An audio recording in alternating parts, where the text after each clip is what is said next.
del Señor. Nos preparamos para la lectura de la predicación en esta tarde y le invito a abrir su Biblia en el Evangelio de Mateo. Evangelio de Mateo.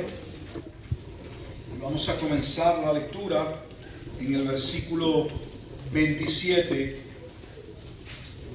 y voy a terminarla en el versículo 38, o sea, voy a finalizar el capítulo. Del versículo 27 al versículo 38. Y la palabra de Dios lee de la siguiente manera. En nombre de Dios Padre, Dios Hijo y Dios amado Espíritu Santo. Pasando Jesús de allí, le siguieron dos ciegos, dando voces y diciendo: ten misericordia de nosotros, hijo de David. Y llegando a la casa, vinieron a él los ciegos, y Jesús les dijo: ¿creéis que puedo hacer esto? Ellos dijeron: sí, Señor. Entonces les tocó los ojos, diciendo: conforme a vuestra fe os sea hecho. Y los ojos de ellos fueron abiertos. Y Jesús les encargó rigurosamente, diciendo: mirad que nadie lo sepa. Pero salidos ellos, divulgaron la fama de él por toda aquella tierra. Mientras salían ellos, he aquí le trajeron un mudo endemoniado. Y echando fuera el demonio, el mudo habló, y la gente se maravillaba y decía: nunca se ha visto cosa semejante en Israel. Pero los fariseos decían: por el príncipe de los demonios, echa fuera los demonios.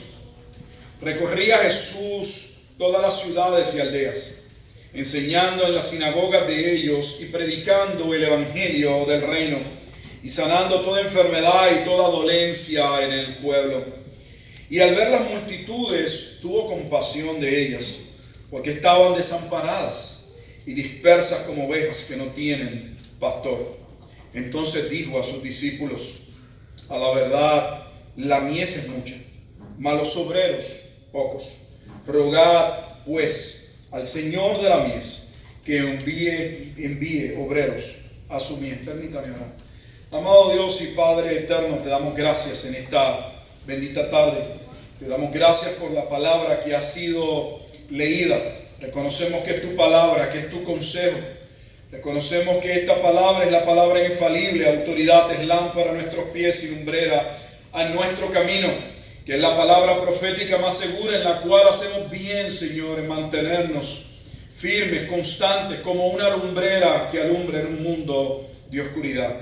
Señor, te pedimos con humildad que ilumines los ojos de nuestro entendimiento, que tú, amado Espíritu Santo, nos lleves a toda verdad y a toda justicia, que una vez más podemos conocer algo más sobre la persona de Jesucristo, no para tener más entendimiento o conocimiento superficial, sino para transformación de vida, para que nuestras mentes sean renovadas, nuestro entendimiento sea esclarecido, para que tu pueblo pueda vivir con la mente de Cristo. Ayúdanos, Señor, en esta tarde a poder glorificar a tu Hijo por medio de la exposición de tu palabra, pues ella da testimonio de él, y así nosotros queremos hacerlo. Habla a tu pueblo, lo necesitamos. Oramos en Cristo Jesús, Señor nuestro. Amén. Amén. Y amén. Esta porción que corresponde para este domingo está contenida dentro de este capítulo 9 que dijimos que va de la mano realmente del capítulo 8. Cerramos con el Sermón del Monte en el capítulo 7. Las personas están maravilladas, se admiran de la enseñanza de Jesús. Enseña con una doctrina superior, un testimonio superior a la de los escribas y los fariseos. Y vamos a ver ahora cómo las personas se van a admirar y van a poder reconocer no solamente la capacidad de oratoria, de enseñanza, la manera en que interpreta, que comunica el mensaje, sino el poder de Dios. Y eso es lo que vemos capítulo 8 y 9. La autoridad de Jesús, su poder para sanar enfermos, su poder para echar fuera demonios. Vimos su poder para calmar aún el viento y el mar en el capítulo 8. Vimos su poder para echar fuera o reprender los demonios. Y básicamente el resumen del capítulo 8 se centra en el versículo 17. Es el versículo guía para entender la idea central que Mateo o Dios nos quiere comunicar a través de Mateo. Y es mostrarnos que esa autoridad que reside en Jesucristo, que ese poder que es manifestado en las obras que hace, es hecho porque Él es el siervo sufriente. Él es el cumplimiento de Isaías capítulo 53. Ahora hay algo muy importante para esta tarde que vamos a unir a eso que ya hemos visto. La idea del siervo sufriente es la idea que está basada en que Dios le dijo a David, le dio testimonio a David, que de la simiente de él un día vendría el Mesías príncipe. Quisiera que vaya conmigo para ver parte de este testimonio, porque el pueblo creía que un día vendría un Mesías y por qué básicamente todos esperaban que el Mesías fuese un hombre normal y natural. En otras palabras, un descendiente del linaje de David, pero un hombre. Ahora en el capítulo 9 y adelanto, lo que vamos a ver es que Mateo va a unir la idea del siervo sufriente o este descendiente del linaje de Isaías, de la casa de David, del Mesías prometido, y lo va a unir a la idea o al concepto de que es Dios mismo. Bueno, vamos primero a 2 de Samuel. Quisiera que vayan conmigo al segundo libro de Samuel. No son cartas, ya es el libro allá en el Antiguo Testamento. Y en 2 de Samuel le invito a ir al capítulo 7. Ese capítulo 7 en 2 de Samuel lleva como perícopa o tema en muchas Biblias el pacto de Dios con David. Y me voy a referir específicamente, voy a hacer lectura del versículo 12 hasta el versículo 16. Y quiero que preste atención porque este es básicamente el texto clave de por qué el pueblo de Israel esperaba la llegada del Mesías. Y por qué entendían que debía ser un descendiente de David. Y también quiero que entiendan por qué se les hizo difícil el aceptar o comprender en términos humanos, sin el toque de la gracia de Dios y sin la iluminación del Espíritu Santo, que el hijo de David sí fuera un descendiente de David en términos de la carne, pero a la vez el hijo de David fuera el hijo de Dios. Ambas ideas se unen. El hijo de David hombre y el hijo de David o la simiente que vendría de David, que sería Dios mismo, el Hijo. Vamos a verlo. Sé que podría ser confuso, pero vamos a ver las ideas. Vamos en 2 de Samuel, capítulo 7 y versículo 12. Y dice así: y cuando tus días sean cumplidos y duermas con tus padres, yo levantaré después de ti a uno de tu linaje, el cual procederá de tus entrañas, y afirmaré su reino. Sabemos que en el cuarto reinado el pueblo de Israel se fragmentó, se dividió: reino del norte, reino del sur. El reino de gloria o la etapa de oro, por decirlo así, en el reinado fue la etapa realmente de David. Salomón hizo algunas construcciones, hizo el templo, hizo otras cosas, pero en términos posiblemente de que el pueblo permaneciese con mayor fidelidad a Dios y dentro del propósito sería el reinado de David. Y Dios le afirma a David: de tu descendencia, de tus entrañas, un día alguien va a venir, un descendiente. Y ese descendiente que va a reinar, yo en ese voy a afirmar el reino. Recuerde que Mateo resume dos conceptos. Si usted busca ¿qué resume Mateo? Mateo es el evangelio del rey y del reino. Jesús es el rey y Él trae el reino, Él establece el reino. ¿Por qué? Porque Él es el cumplimiento de esta promesa hecha a David. Ahora, quiero que entiendan algo. Esta promesa hecha a David, y no he terminado la lectura, no es una lectura o una promesa diferente a la promesa que ya Dios había hecho a Abraham. Recuerdan que en la caída, Génesis capítulo 3, versículo 15, o más atrás, Dios establece que un día, según en un hombre todos caímos, Romanos capítulo 5, versículo 12 en adelante, un día vendría un hombre en el cual Dios le aplastaría la cabeza a Satanás. Ese hombre allí no es revelado, pero ese hombre posteriormente en la revelación progresiva de la Escritura se va a ir desvelando hasta mostrar que es Jesucristo. Posteriormente, vemos que Dios llama a este hombre en el capítulo final del capítulo 11, responde en el capítulo 12 de Génesis, Abraham, que luego se le va a cambiar el nombre a Abraham. Y vemos que a este hombre se le dice que en su simiente serían benditas todas las naciones de la tierra. Gálatas capítulo 3, versículo 16 identifica a la simiente no como a los descendientes del linaje sanguíneo de Abraham, sino como aquellos que creerían, y dice la simiente era Cristo. El punto que quiero que vean, y lo vamos a ver en Mateo ya mismo, es que tanto la simiente prometida a Abraham como el príncipe o el rey que vendría del linaje de David no son dos pactos diferentes, es el mismo pacto. Dios siempre ha tenido un plan, el plan A, el plan de salvación, y ese plan descansa en la persona de Cristo. Ahora en Mateo capítulo 9 vamos a ver que ese siervo sufriente es el descendiente o es el hijo de David que viene a ser el Mesías, pero vamos a ver que ese Mesías es también el Hijo de Dios. Pues ambas cosas eran necesarias para la obra de salvación. Quien debía tomar nuestro lugar, debía tomarlo como un hombre. Por eso Jesús se encarna. Alguien tenía que satisfacer la justicia de Dios, y para satisfacer la justicia de Dios tenía que vivir completamente toda justicia. Por eso Jesús inicia en Mateo diciéndole a Juan cuando va a ser bautizado, y Juan básicamente se opone al bautismo y le dice, es necesario que se cumpla toda justicia. Hablamos de la muerte de Cristo y su resurrección, pero nos olvidamos que su vida fue igual de importante para la obra de salvación. Pues el cordero que habría de morir tenía que ser perfecto, su vida tenía que ser perfecta. Así que esa parte de su vida juega un rol sumamente importante, y esa faceta es la faceta de la encarnación. En su humanidad Él toma nuestro lugar, y en su humanidad Él va a morir por los pecadores que Él viene a salvar, pero Él puede perdonar a esos pecadores y realmente no muere en la cruz en su parte divina porque Él es Dios. Sé que lo que estoy diciendo es, ¿cómo? Jesús es la única persona sobre la faz de la tierra que tiene en su encarnación una doble naturaleza, la parte humana y la parte divina. Si de momento lo que le estoy comunicando le suena un poco difícil o extraño en un sentido nuevo, para su beneficio, déjeme decirle que la iglesia le tomó unos siglos desarrollar y entender la cristología.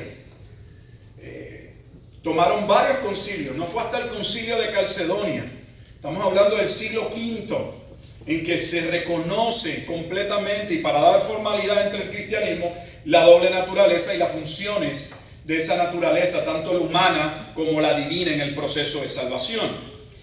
Habiendo dicho eso, voy a retomar de nuevo en 2 de Samuel. Solo quería que vieran, que establecer que aunque voy a partir de David, esta promesa hecha a David no es una promesa diferente a lo que ya Dios había comunicado en Génesis 3.15. Génesis 3.15, Génesis 12, 3 y 7, 2 de Samuel capítulo 7, versículos 12 y 16, es una misma promesa.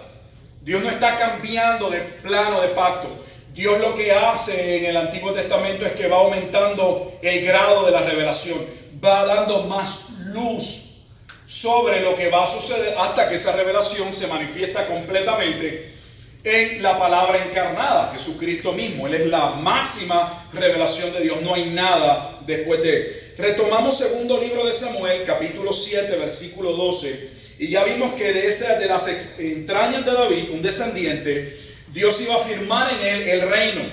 Por eso en Mateo es tan importante en los evangelios el concepto del reino. No hay un reino sin un rey. El reino tipifica, el reino de Dios representa la obra de salvación, el establecimiento de la voluntad de Dios sobre todo a la tierra, no solamente el hombre. Esa es otra idea errada que se nos hace difícil entender.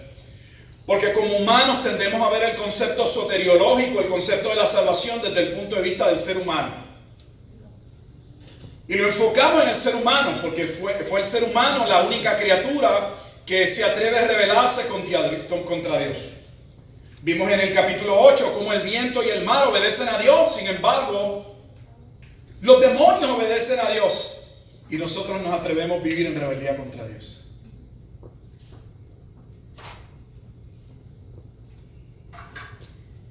Así que Él viene a mostrar su voluntad y a salvar no solamente el linaje que Él escogió para sí, sino Él viene a transformar toda la tierra. En otras palabras, cuando se habla del reino de Dios, por eso es que surge tanta confusión y hay tanta división en la escatología. Porque, por ejemplo, los dispensacionalistas no pueden entender que Dios haya establecido el reino con Jesucristo, porque para ellos el reino tiene que tener un cumplimiento inmediato, ipso facto. Y ellos no están viendo que todas las promesas necesariamente tengan una realización en este momento. Por lo tanto, dicen, no podemos estar viendo el reino.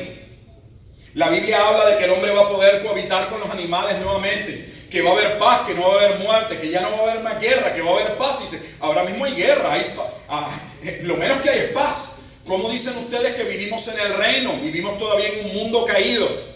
Pero hemos dicho que lo que no entendemos, y realmente no lo entendemos, porque no fue algo que se explicó en el Antiguo Testamento, es algo que se va explicando en el Nuevo Testamento. Por eso, cuando lleguemos allí, me voy a tomar mi tiempo, cuando lleguemos específicamente al capítulo 13, que en su momento dado, no sé cuándo será, están las parábolas del reino, y va a ver que habla de los misterios del reino.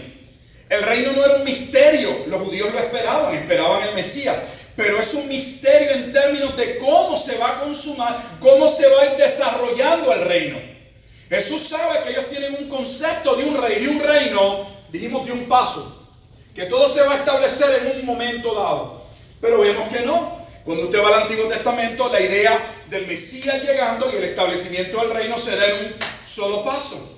Cuando vas al Nuevo Testamento te das cuenta que la llegada del Mesías no se establece en un solo paso, pues en la primera venida se da su muerte, su proceso de entrega y salvación, y luego es en su segunda venida que se establece de manera final el reino, se consuma, lleva a la consumación. Aún lo tiene en el Nuevo Testamento, no se da en un paso, pero si quiere verlo dentro de su primera venida y su segunda venida, este es el punto. Dentro de la primera venida, su vida santa, su muerte en la cruz por el pecador, y su segunda venida, su retorno por su pueblo. En medio de eso, Dios va trabajando en su reino, pero el reino está establecido. Pero la consumación en toda su gloria no se va a dar sino hasta después de la segunda venida. Un ejemplo. No existe duda entre el pueblo cristiano, entiendo yo, es algo bastante general, que el cristiano recibe hoy vida eterna, de este lado de la eternidad. Sin embargo, usted va a morir. A no ser que Cristo venga antes de que nosotros envejezcamos o Dios nos llame a su presencia, vamos a morir. Se va a cumplir Hebreos 9:27. Está dispuesto por Dios que todo hombre nazca, muera y le dé cuentas a Dios. Pero no que Dios nos dio vida eterna. No que hemos de vivir eternamente. No que no he de morir, pero voy a morir. Porque en el concepto del reino todo se va a dar paulatinamente. El creyente realmente es traspuesto de aquí y llevado al reino de los cielos. Pero en la segunda venida retorna con Cristo, porque Él viene a tomar la tierra también que Él restaura para su gloria y para el beneficio de los elegidos. Nosotros estamos viviendo aquí procurando a veces, cristianos, tratando de vivir el cielo o el reino en su consumación en este mundo. Por eso tenemos el concepto escatológico como el concepto el postmilenialismo, el establecimiento, la teología de dominio. La teología de dominio es la teología que dice, no, nosotros los cristianos tenemos que levantarnos, tenemos que ser abogados, tenemos que llegar a la política, nosotros tenemos que dominar, porque cuando nosotros dominemos y pongamos a los enemigos de Dios por estrado de los pies, entonces Cristo se va a manifestar y va a establecer su reino. Porque ellos piensan que de este lado todavía eso se va a consumar, esa máxima consumación no se va a dar de este lado. Y explico todo esto porque sé que es dificultoso entenderlo. Vamos de nuevo al segundo libro de Samuel, capítulo 7. Quiero leerlo nuevamente. Tal vez habiendo dicho ese cuadro, vuelvo a leer desde el 12. Dios le está hablando a David, al rey David. Y cuando tus días sean cumplidos, o sea que David va a morir, en términos de la carne, y duermas con tus padres, yo levantaré después de ti a uno de tu linaje, el cual procederá de tus entrañas, y afirmaré su reino. Ese es el reino que se está consumando y la llegada del reino en Mateo. Mira el 13. Él edificará, ¿qué? Casa a mi nombre. Dios ya le había dicho a Salomón, porque David quiso construirle casa. Casa es templo. Se usa sinónimos. David quiso construirle una casa a Dios o un templo a Dios, y Dios le dijo: no, tú no lo vas a hacer. Tú has derramado mucha sangre, pero tu hijo yo le voy a permitir que él levante casa o templo. Y Salomón lo hizo. Pero observe que Dios le está diciendo a David que el que edificará realmente la casa no es Salomón, es Cristo. Él edificará casa a mi nombre, y yo afirmaré para siempre el trono de su reino. Lo voy a llevar a ver que este rey no viene a ser rey por primera vez. Él siempre ha sido rey. Él viene a tomar lo que le pertenece, lo que es suyo. Yo le seré a él padre. La idea del padre, la idea del hijo. Y él me será a mí hijo. Y si él hiciere mal, yo le castigaré con vara de hombres y con azotes de hijos de hombres. Pero mi misericordia no se apartará de él, como la aparté de Saúl, al cual quité de delante de ti. Y será afirmada tu casa y tu reino para siempre delante de tu rostro, y tu trono será estable eternamente. O sea, Dios promete un rey que va a tener un reinado eterno. Habiendo dicho eso, quiero que vaya conmigo al inicio de Mateo. Hoy la predicación tiene que ser un poco tipo estudio bíblico, porque tenemos que ir poniendo o afirmando la base de lo que queremos exponer. En Mateo capítulo 1, versículo 1, sumamente importante el versículo 1. Y aquí va a ver por qué le afirmé la simiente o la promesa hecha a Abraham, o la simiente o promesa hecha a Abraham y David. Mire cómo comienza el Evangelio de Mateo. Libro de la genealogía de Jesucristo. Observe cómo le llama. Jesucristo. Jesús es su nombre, pues él salvará a su pueblo, pero Cristo no es un nombre. El Cristo no es un nombre, Cristo es un título. Es un título semejante al Mesías, al ungido. Es lo mismo. El ungido, el Mesías, el Cristo. En otras palabras, que lo primero, el Evangelio de Mateo comienza afirmando que Jesús es el Mesías. Eso es lo que está diciendo. Vamos viendo. Para mí es importante que usted entienda, no yo hablar. Yo quiero que usted entienda. Mire lo que dice: libro de la genealogía del Mesías Jesús. Es literalmente lo que está diciendo. Así que si va a citar la genealogía, lo va a hacer para decirnos: se ha cumplido la promesa. Él es el rey. Su ascendencia muestra que él es el heredero. Mire cómo dice: hijo de David, hijo de Abraham. Lo que está diciendo Mateo, como inicia el Evangelio de Mateo, es diciendo que Jesucristo es el Mesías, porque él cumple la promesa afirmada a David, pero él es también la promesa hecha a Abraham. Es maravilloso. De ahí en adelante, eso es importante, porque de ahí en adelante, lo que Mateo pretende en su evangelio, y tenemos que tomar conciencia de ello en la interpretación del mismo, es presentarle a los judíos que que Jesús es el Cristo, el Mesías. ¿Cómo va a hacerlo? Mostrando el testimonio y que la vida de Cristo en cada aspecto se conformaba a lo escrito en el Antiguo Testamento. Por eso una expresión muy particular de Mateo es: esto aconteció para que se cumpliese lo que estaba escrito por el profeta cuando dijo tal cosa. Porque él va a levantar evidencia, va a presentar argumentación a favor de que Jesús es el Mesías. Amén. Amén. Regresamos entonces a Mateo capítulo 9. ¿Qué tenemos aquí? ¿Cuál es la parte clave en la que me quiero enfocar en esta tarde? Tenemos una misma narración que la hemos visto en partes porque es muy larga, que comenzó desde Jesús partiendo a la casa de Jairo, en el versículo 18, donde este hombre, ya vimos, tiene una hija que tiene 12 años, su única hija, que está gravemente atormentada. Está sufriendo, está muriendo. Y como en ese proceso Jesús responde, pero oyendo, Jesús es tocado por una mujer. Jesús se detiene y pregunta: ¿quién me ha tocado?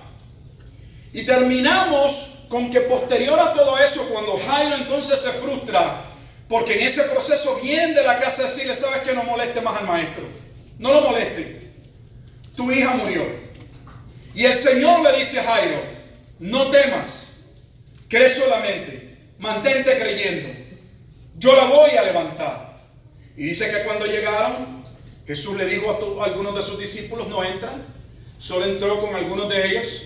Mandó a sacar todos los que lloraban y estaban teniendo el proceso de luto, y solamente entró el padre y la madre de aquella hija. Y vimos cómo Jesús le dice: Talita cumi, niña, a ti te digo, levántate y sé sana, levántate y ten vida. Y la niña se levantó y tuvo vida. Y dice que se maravillaron por lo que sucedió. Recuerda que en este capítulo 9 el enfoque inicia desde el capítulo de los primeros versículos de que Jesús tiene autoridad para perdonar pecados, y que esa autoridad y esa gracia la manifiesta quien Él quiere, el llamamiento de Leví, y que esa salvación trae gozo, pero a los efectos de los demás que también están perdidos no entienden por qué personas que aparentemente no merecen la gracia son llamadas a salvación, y crea controversia. No entienden por qué personas como nosotros somos salvas cuando posiblemente vivíamos vidas moralmente peores que otros seres humanos. Porque Dios llama a unos sí, a otros no. La Biblia no lo explica. Pero Dios es el Dios de misericordia, y Dios es el Dios que tiene poder y da vida, y vemos su manifestación. Ahora el punto aquí clave es que cuando Jesús termina, dice, mire lo que sucede. Pasando Jesús de allí, ahora Jesús se va de casa de Jairo. Esto surge Jesús sale de casa de Jairo y se dirige posiblemente, algunos comentaristas entienden, a casa de Pedro o a su propia casa. Porque Jesús reside por un tiempo en la ciudad de Capernaum, lo dijimos. En Capernaum Jesús tuvo un tiempo de ministerio bastante grande. Ahora Jesús sale de ese evento en que ha resucitado a esta niña, va hacia su casa. Y mientras va a su casa, dice la Escritura, que se aparecen, salen, dice, dos ciegos, y comienzan a dar voces. Y lo que quiero que vea es, más allá del milagro que acontece, es cómo se acercan. ¿Cómo se acercan? Esta vez no nos vamos a dedicar a ver el poder de Dios porque es evidente. Él va a dar vida, Él va a dar vista a estos ciegos. Y posteriormente vamos a ver que cuando sale de su casa, ya no de casa de Jairo, la sanación de estos ciegos se da en su casa. Estos hombres comienzan a dar voces, llamándole como: ten misericordia de nosotros, hijos de David. Por alguna razón que la Biblia no describe, del camino de casa de Jairo a su casa, estos ciegos van detrás, clamando por misericordia. No sé si puede ver el proceso. Y Jesús no se detiene. Jesús sigue caminando hacia su casa y los leprosos van detrás. Ten misericordia de nosotros, hijos de David. Cuando llega a su casa, los manda a entrar a la casa, y el milagro se da nuevamente como sucedió en casa de Jairo, en secreto. No sería un secreto en el sentido de que todos verían a la hija de Jairo viva. Pero Jesús quiso mantener el milagro o hacerlo en la intimidad del lugar donde se encontraba esta niña, en casa de Jairo. Lo mismo hizo con los dos ciegos. Cuando se encuentra en la casa, los manda a entrar a la casa. Dice el versículo 8, y llegando a la casa vinieron a él los ciegos y Jesús les dijo, ¿creéis que puedo hacer esto? ¿Creen realmente? Vienen pidiendo que tenga misericordia, pero les preguntas, ¿de verdad creen que yo puedo tener misericordia? El enfoque no está tanto en el milagro, sino que el milagro conlleva el que Dios desata su misericordia. Pensamos que el poder es algo que emana de Dios como si fuera electricidad. Y lo que Jesús le está diciendo es, para que mi gracia les afecte, yo tengo que tener misericordia. Lo que se está diciendo es que nosotros no merecemos ni aún la vista, que aún el acto de sanación es un evento de la misericordia o de la compasión de Dios con nosotros. Dice la Escritura que estos ciegos claramente le dijeron, sí, Señor. Entonces les tocó los ojos diciendo, conforme a vuestra fe, o porque han manifestado fe, porque han creído, de esa manera se ha hecho. Y los ojos inmediatamente le fueron abiertos y Jesús les encarga rigurosamente, esto no lo deben decir a nadie. Y ellos, el gozo fue tal que no pudieron contenerse.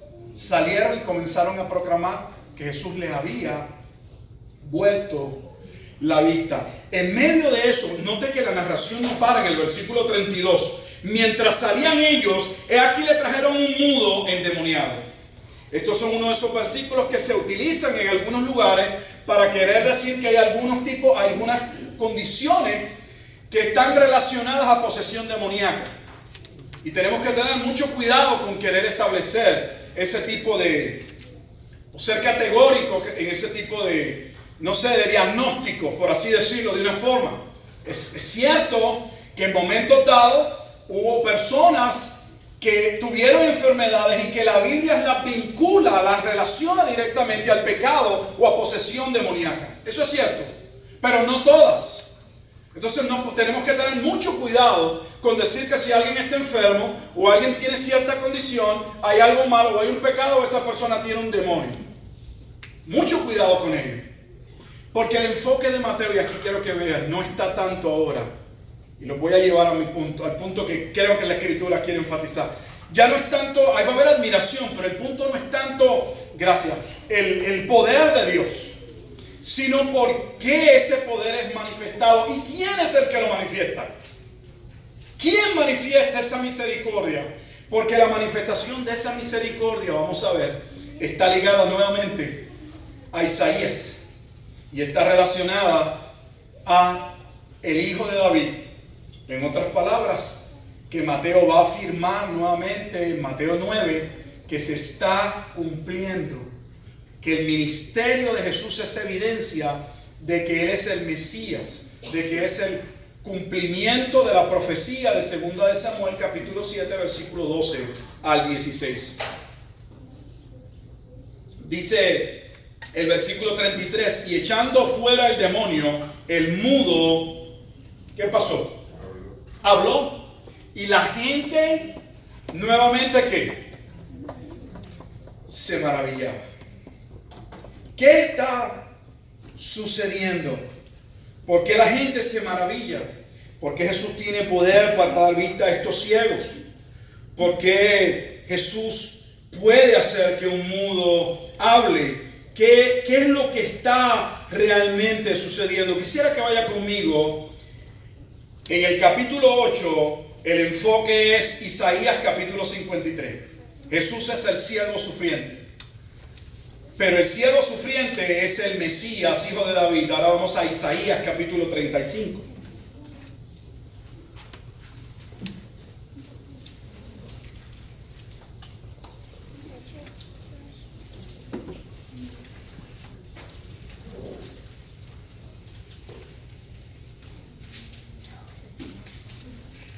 Si usted mira en Isaías capítulo 35 su Biblia, de nuevo el tema que tiene, o la perícopa, ese encabezado del capítulo, mi Biblia dice, futuro glorioso de Sión.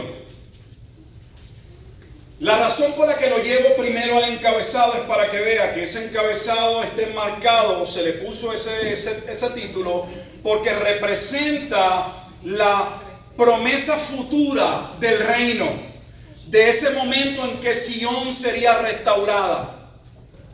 Y mire lo que va a ser, según Isaías capítulo 35, el hijo de David, o el Mesías. Y ahora quiero que cuando vea lo que está profetizado, lo vea a la luz del relato que acabamos de leer en Mateo capítulo 9. En el capítulo 35 inicia así la lectura. Se alegrarán el desierto y la soledad. El yermo se gozará y florecerá como la rosa. Florecerá profusamente y también se alegrará y cantará con júbilo. La gloria del Líbano le será dada, la hermosura del Carmelo y de Sarón. Ellos verán la gloria de Jehová, la hermosura del Dios nuestro. O sea, va a haber una manifestación de la gloria de Dios que va a ser evidente en todo. Versículo 3. Fortaleced las manos cansadas, afirmadas las rodillas endebles. Decid a los de corazón apocado, esforzaos, no temáis. He aquí que vuestro Dios viene con retribución, con pago. Dios mismo vendrá y os salvará. ¿Quién vendría? Dios mismo iba a salvar a su pueblo.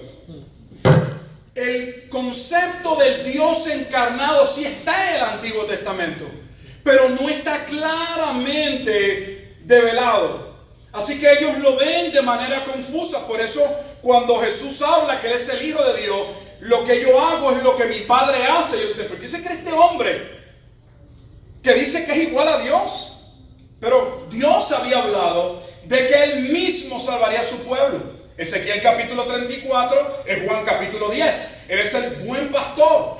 Los pastores que ha tenido Israel le han fallado, pero Él vendría a pastorear sus ovejas. Él las llamaría por nombre. Ezequiel 34 es Juan capítulo 10. Es Dios mismo quien salva a sus ovejas. Dice,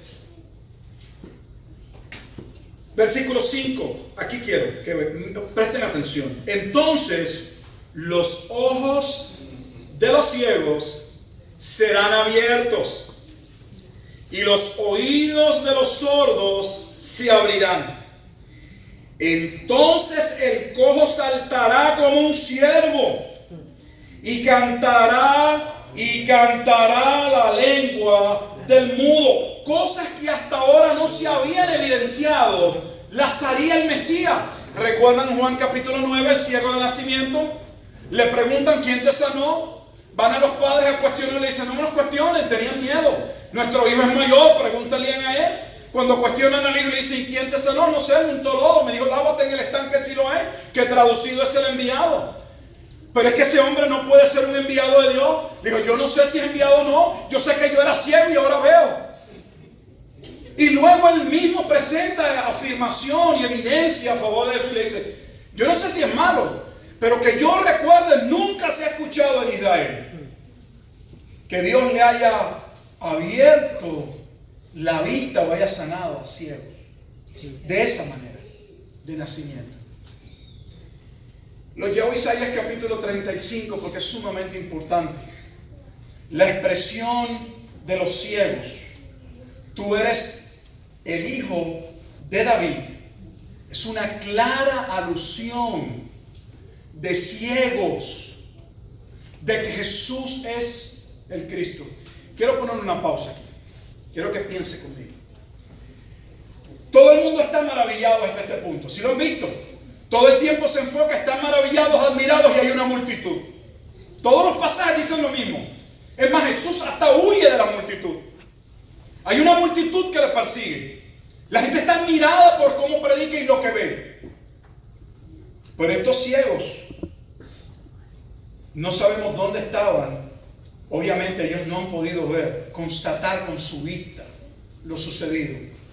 Solo si acaso han podido ¿qué? Oír. ¿De dónde sale la fe? Para que estos ciegos que no ven con sus ojos naturales, que no pueden percatarse en un plano normal, natural, con los sentidos o parte de los sentidos que Dios nos da, ¿cómo se percatan? ¿De dónde saben que Jesús es el Hijo de David? Regresemos a Mateo capítulo 9. Y nuevamente me quiero enfocar en el versículo 27. Pasando Jesús de allí, le siguieron dos ciegos dando voces diciendo: ten misericordia de nosotros, hijo de David. Entonces, cuando Jesús le pregunta a los ciegos, ¿creen que puedo hacer eso? Los ciegos sabían. Dios había revelado en su corazón que Jesús era aquel que tendría misericordia, que abriría la vista de los ciegos, que daría oído a los sordos. Cuando Él les pregunta, ¿realmente lo creen? Y note cómo Jesús no está buscando hacer un espectáculo público. El milagro en un sentido se da en la intimidad, como en casa de Jairo. Jesús no anda tratando de llamar la atención en términos superficiales, admiración superficial o seguidores compulsivos o emocionales. Jesús quiere que el que le siga porque Él sabe, entiende quién es Él. Y nadie entiende según la Escritura quién es el Hijo, sino aquel que el Padre se lo da a conocer. Por ende, cuando Jesús les pregunta y ellos contestan, Jesús les dice: oh, conforme a esa fe, se ha hecho. La razón no es la fe de ellos. La razón es que Jesús reconoce que la única manera en que ellos pueden reconocer que Él es el Hijo de David es porque Dios se los ha revelado. Y si Dios se los ha revelado y los ha traído a Él, Él los resucitará en el día postrero. Ahora, les dije, y con esto voy dando mi segunda parte hacia el inicio, que este Hijo de David que tendría misericordia no solamente iba a ser un descendiente del linaje, sino que iba a ser el propio Hijo de Dios, o sea, la segunda persona de la deidad. En Mateo más adelante se da este episodio. Quiero adelantarlo un poco y luego lo podemos volver a comentar. Esta es la primera vez, quiero que entienda, desde Mateo capítulo 1. Mateo capítulo 1 se da la primera mención de que Jesús es el descendiente que cumple la promesa hecha a David. Y no es hasta este capítulo que ahora se afirma, estos ciegos, lo que ya se dijo en el capítulo 1. Estos ciegos están dando testimonio que Jesús es el cumplimiento. Vaya conmigo ahora a Mateo capítulo 22. Estamos adelantando algo de Mateo.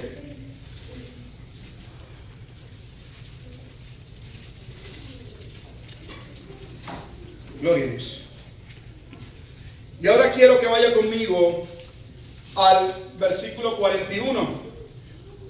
Mientras los ciegos pueden reconocer que Jesucristo es el Hijo de David, es aquel que tendría misericordia de su pueblo. Esa parte de misericordia es que ellos reconocen que estamos perdidos, no lo merecemos, solo un acto de la gracia de Dios nos puede tocar y nos puede salvar. Mientras estos ciegos reconocen que Jesús es el Señor, y mientras Él vuelve a manifestar su poder con el mudo endemoniado que ahora sale hablando, los fariseos lo acusan no de ser el siervo sufriente, no de ser el Hijo de David, sino que Él llevaba a cabo los milagros en el poder de Belcebú, el príncipe de los demonios. Pero estos fariseos van a ser confrontados en un momento dado con una pregunta que ellos no van a tener respuesta. Y quiero que vaya conmigo, está en Mateo capítulo 22, versículo 41.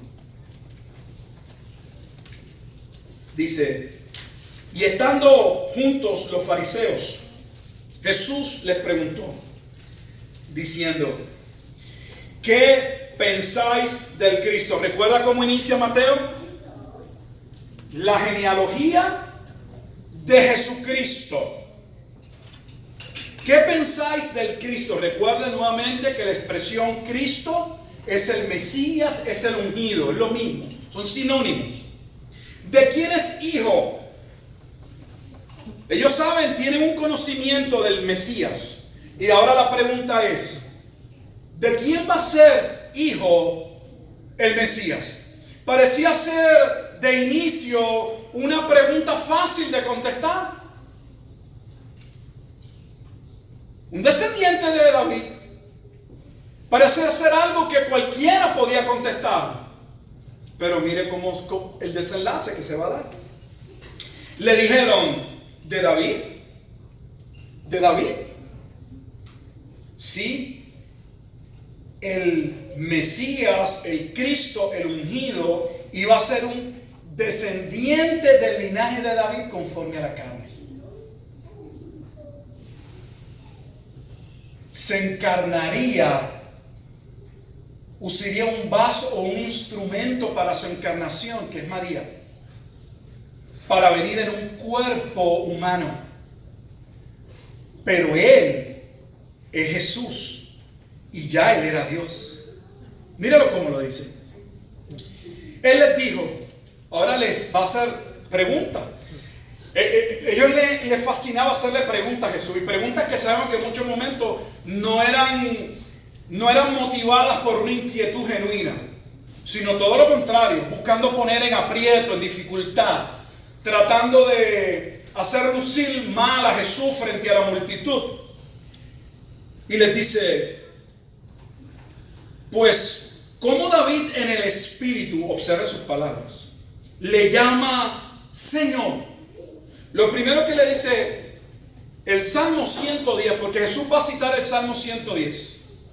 Es el Salmo, quiero que lo entienda y lo comprenda. Estamos hablando del Salmo mesiánico más citado e importante en el Nuevo Testamento. Salmo 110. Como David en el Espíritu, lo primero que afirma, está hablando David. O sea, David lo escribe. David es el autor del Salmo 110. Pero lo que dice, como David, que es quien escribe el Salmo, que lo escribe bajo inspiración divina, vaya viendo cómo lo va poniendo. Jesús reconoce que David está envuelto, pero está envuelto en el sentido de que él es el autor del Salmo, el término que él lo escribió. Pero no era él hablando con su hijo. Lo vamos a ver. Y David escribe siendo inspirado por el Espíritu. Y le llama Señor. ¿Cómo David le va a llamar Señor a su hijo? Lo que le está diciendo, si David está escribiendo de sí mismo, inspirado por el Espíritu, y está hablándole a su hijo, a su descendiente, al Mesías, al Cristo el ungido, ¿cómo se va a referir a él? Como el Señor, como el Adonai. En una expresión en hebreo que solamente se refiere a Dios. ¿Cómo se va a referir a él de esa manera? Es mucho más que David le dijera a su hijo que él iba a tener una posición de respeto. Pues podríamos entenderlo si él iba a llegar a ser ¿qué? El Mesías o el Rey. Pues es un Señor, es un título de importancia. No, es que en el Salmo 110, como está escrito en el hebreo, es Jehová le dijo a Adón. No es una conversación entre David y el descendiente que vendría. O sea, no es David escribiéndole con anticipación al futuro hijo o heredero de su linaje. Es Jehová, Dios el Padre, hablándole a Adón, al Señor. La traducción de esa expresión en hebreo se halla en Filipenses capítulo 2. A Jesús se le dio un nombre que es sobre todo nombre. Y la traducción es, Él es el Curios. Él es el Señor.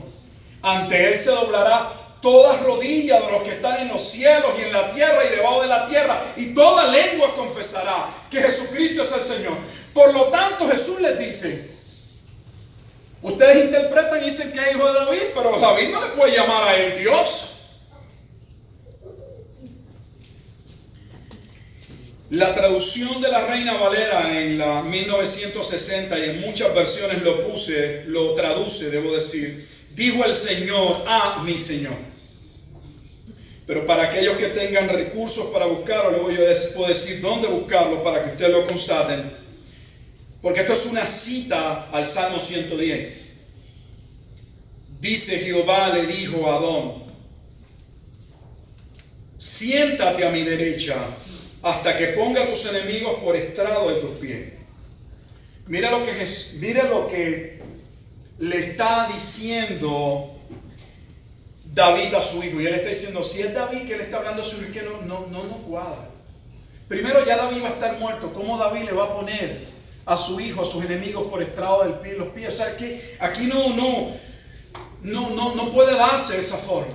¿Sabe dónde este pasaje está explicado de manera sencilla? Voy a ir solamente a dos pasajes más, para que usted pueda ver que él es el hijo de David conforme a la carne, pero él es el hijo de David también, que es el hijo de Dios. Voy a llevar los dos pasajes básicos. Uno es Hebreo y el otro es en el libro de los Hechos, la primera predicación de Pedro, pues Pedro lo confirmó. Pero para ello vamos a Hebreos capítulo 1. Primero quiero que vaya a Hebreos capítulo 1. Y ya vamos, pienso, entendiendo, montando el cuadro. A veces no es tan sencillo, hay que ir de un lugar a otro, hay que tener unos conceptos claros para podernos mover. En Hebreos capítulo 1, lo primero que hace el autor de la carta a los Hebreos, que para mí es Pablo, para otros tiene otro autor, yo soy de los que creo que es Paulina la carta. De hecho, en los primeros siglos se le atribuyó a Pablo. Eusebio de Cesarea, el padre de la primera historia del cristianismo, los primeros 300 años habla de Hebreo como que Pablo es el autor de Hebreos. Independientemente, el autor de Hebreos comienza afirmando que la máxima revelación o autoridad de Dios es Cristo. Los profetas han hablado en muchos tiempos y de muchas maneras, pero en los postreros días Dios nos ha hablado ¿por quién? Por su Hijo, y dice a quien constituyó heredero de todo. Él es el Rey, Él es el Mesías. Lo primero que hace el autor de los Hebreos para presentar quién es Cristo y disipar, quitar toda duda que había. Pues una de las dudas, y quiero que esto lo entiendan, pues tienen que ver con sectas cristianas que existen en nuestros días, que se daba ya en el primer siglo y que la iglesia luchó con ella, era que Jesús era un ser diferente, posiblemente como un ángel. Que es la idea que tienen ¿quiénes? Los testigos de Jehová. Y una idea similar, los mormones. Es un hijo de los dioses. Para disipar esa duda que ya se levantaba de que Jesús era especial y era diferente, pero seguía siendo una creación. Era un ángel a quien Dios le había otorgado ciertos privilegios y beneficios. Mire cómo el autor de Hebreos va a citar el Salmo 110 para decir que Dios no le dio la promesa del Salmo 110 a un ángel. Se la dio a su Hijo, a Dios. En Hebreos capítulo 1, está en Hebreos 1, dice, y quiero que lea conmigo el versículo 13. Son los últimos dos versículos del capítulo 1 de Hebreos. Mira la pregunta que hace el autor de Hebreos. ¿A cuál de los ángeles dijo Dios jamás: siéntate a mi diestra? Quiero que observe que el autor de Hebreos está diciendo quién está hablando en el Salmo 110. No sé si se percató. ¿Quién está hablando? Dios. No David. Dios. Los hebreos lo habían interpretado que era David hablándole al futuro descendiente. Ya lo tenemos en la escritura que no es David, es Dios. Y es que se percata, nadie puede ir en contra, es lo que dice en el hebreo. Está hablando de Dios. Dice: ¿a cuál de los ángeles dijo Dios jamás: siéntate a mi diestra hasta que ponga a tus enemigos por estrado de tus pies? ¿Qué salmo está citando? Salmo 110, versículo 1. Salmo 110, 1. Vaya conmigo al libro de los Hechos.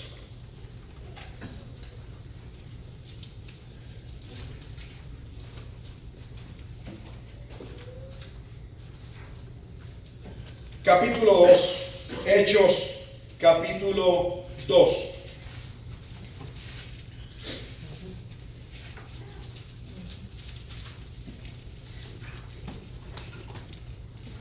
Voy a leer desde el versículo 21 y quiero que preste atención. Con este pasaje termino por hoy.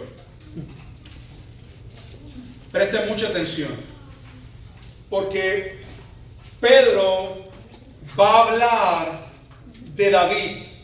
Y va a decir que David, Dios lo usó como profeta. O sea que David no solamente compuso salmos, fue un rey, sino que David conoció personalmente el plan de Dios en Cristo. O sea, si vemos que David no está hablando de su hijo, ya vimos en Hebreos capítulo 1, versículo 13, que Dios quien está hablando y que no le habla un ángel, le está hablando al que constituyó heredero de todo. Hebreos 1, del 1 al 3, que es su hijo Jesucristo. Ahora vamos a ver en Hechos capítulo 2, que David sabía que no se refería a su hijo, pues Dios le dio conocimiento de que el que vendría era su propio hijo, el Hijo de Dios. Lo va a ver. Hechos capítulo 2, versículo 29. Varones hermanos, está hablando Pedro, el apóstol Pedro. Esto es en el día de Pentecostés, estamos ubicados en el contexto. Es la primera predicación de Pedro. Y esto es parte de la predicación. Varones hermanos, si os puedo decir libremente del patriarca David, que murió y fue sepultado, y su sepulcro está con nosotros hasta el día de hoy. David murió en la carne, pero siendo ¿qué? Profeta, y sabiendo que con juramento, mire lo que va a decir, mire las palabras. Yo no tengo el tiempo para ir poco a poco por las palabras, pero preste atención. Siendo profeta, dice, y sabiendo, conociendo que con juramento Dios le había jurado que de su descendencia en cuanto a la carne levantaría a quién. David. Pedro nos está diciendo, Pedro está hablando de David y está diciendo que Dios le mostró a David de antemano que el heredero al trono no iba a ser un hijo normal, que era el Cristo. Dice, para que se sentase en su trono. Y viéndolo antes, versículo 31, habló de la resurrección de Cristo. O sea, entendiendo de antemano, porque ¿cómo el hijo de David podía reinar eternamente?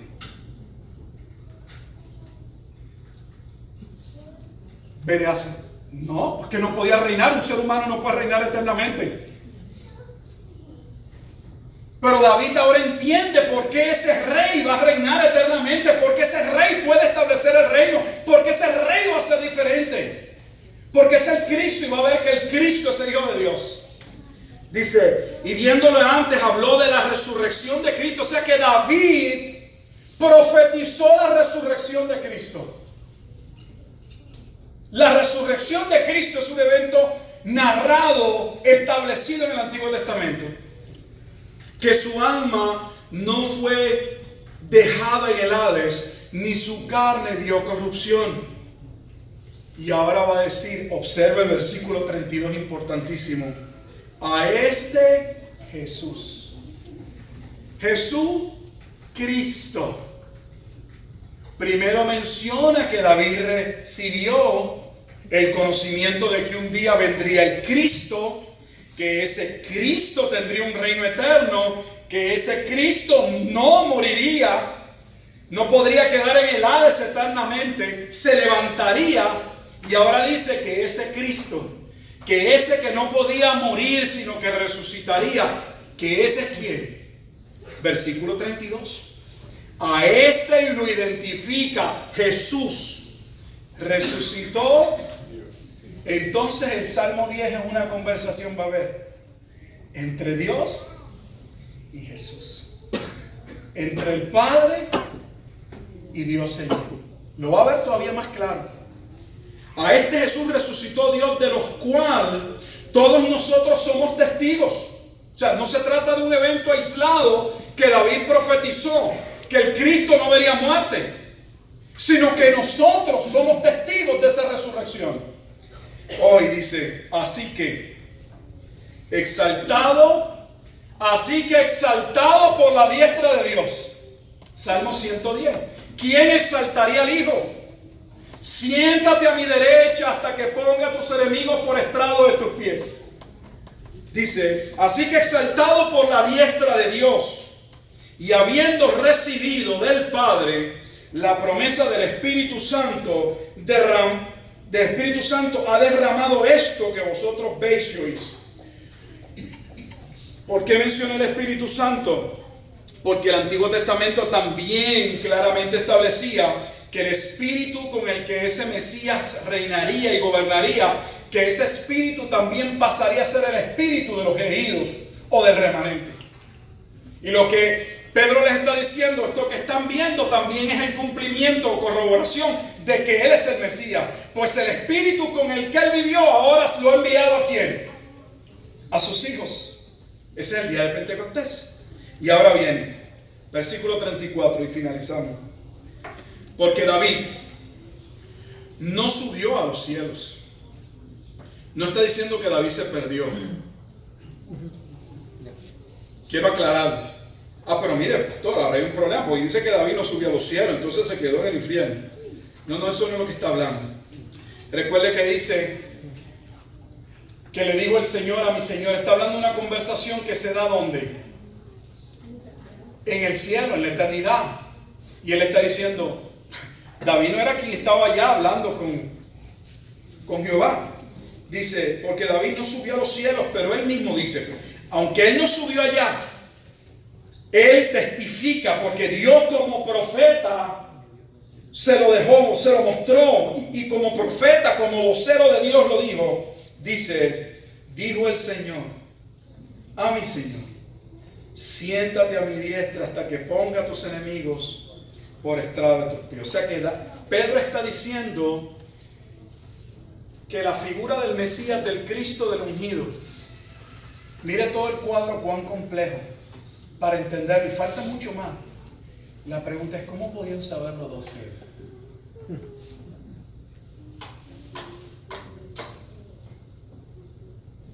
Siguiendo la escritura y viéndolo, aún así hay que montar el escenario para poder entender e interpretar.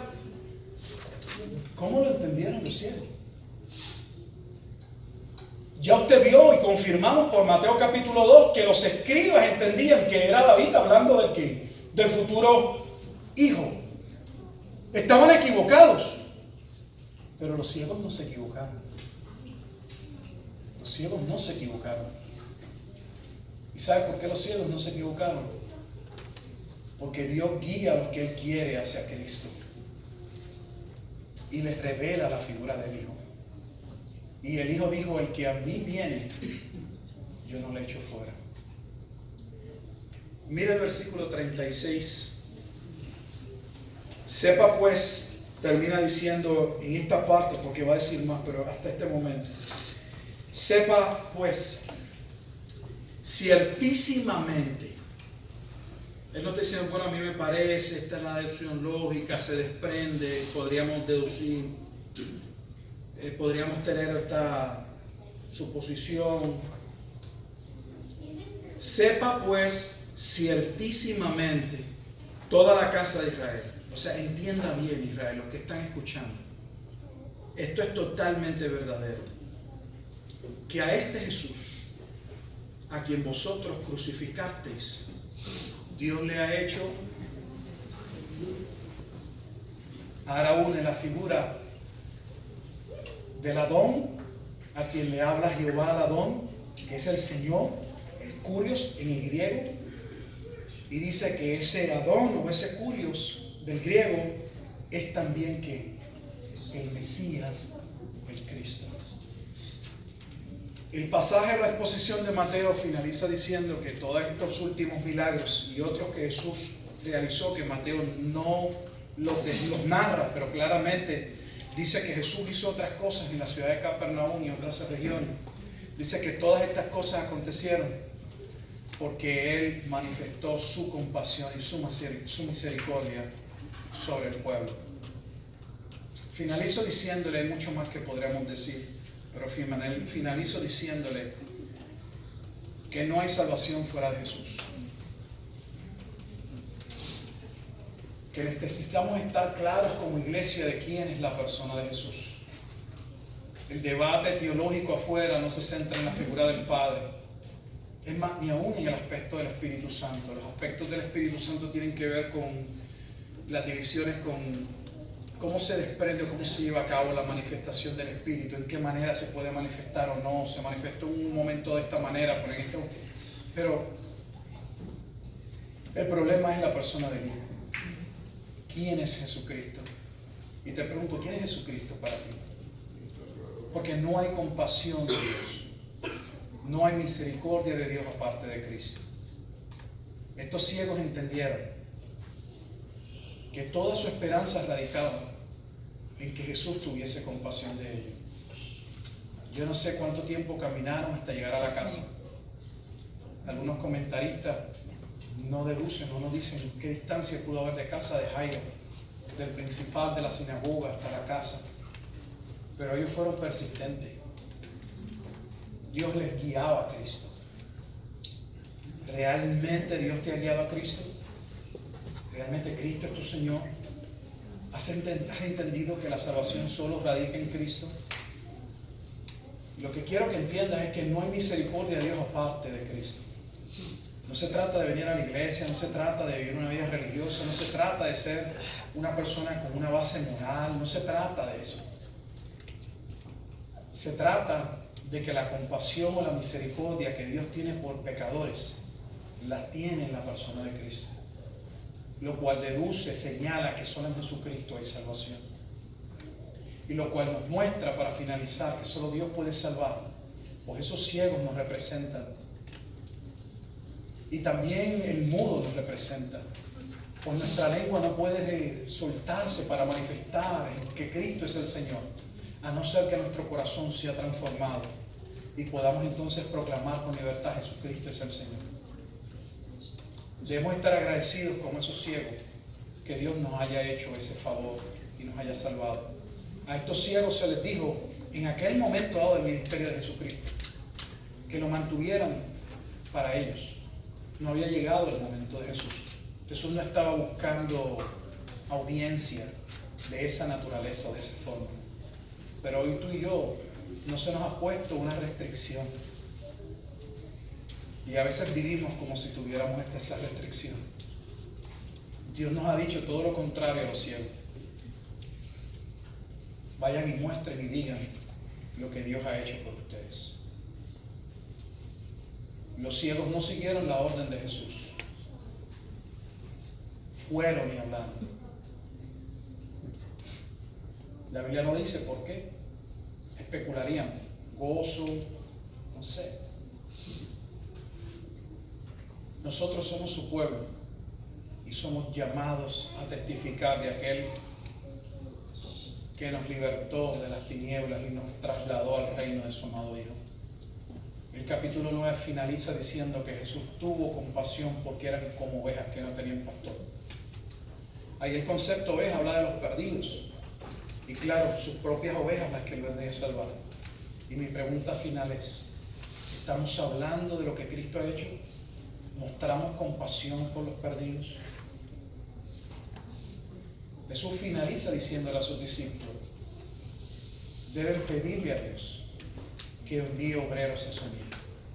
Y yo te voy a decir algo hoy para finalizar el algo. Tú eres un obrero de Dios que ha sido enviado a proclamar las virtudes de aquel que te llamó de las tinieblas a su luz admirable. No tengas temor en hablar de Cristo. Dios no te mandó a hablar de tu vida. Dios te mandó a hablar de Cristo. Y yo creo con toda sinceridad y honestidad que no debería darnos pena de hablar de Jesús. Es hablar de la persona más maravillosa. Es hablar del evento más trascendente. Cuando en los años 60 los hombres llegaron a la luna, eso fue wow. El hombre pisó la luna. El evento más contundente de la historia es Dios pisó la tierra, se hizo hombre, emanó el Dios con nosotros. Y lo hizo para salvarnos. Lo hizo para que ese evangelio fuera comunicado.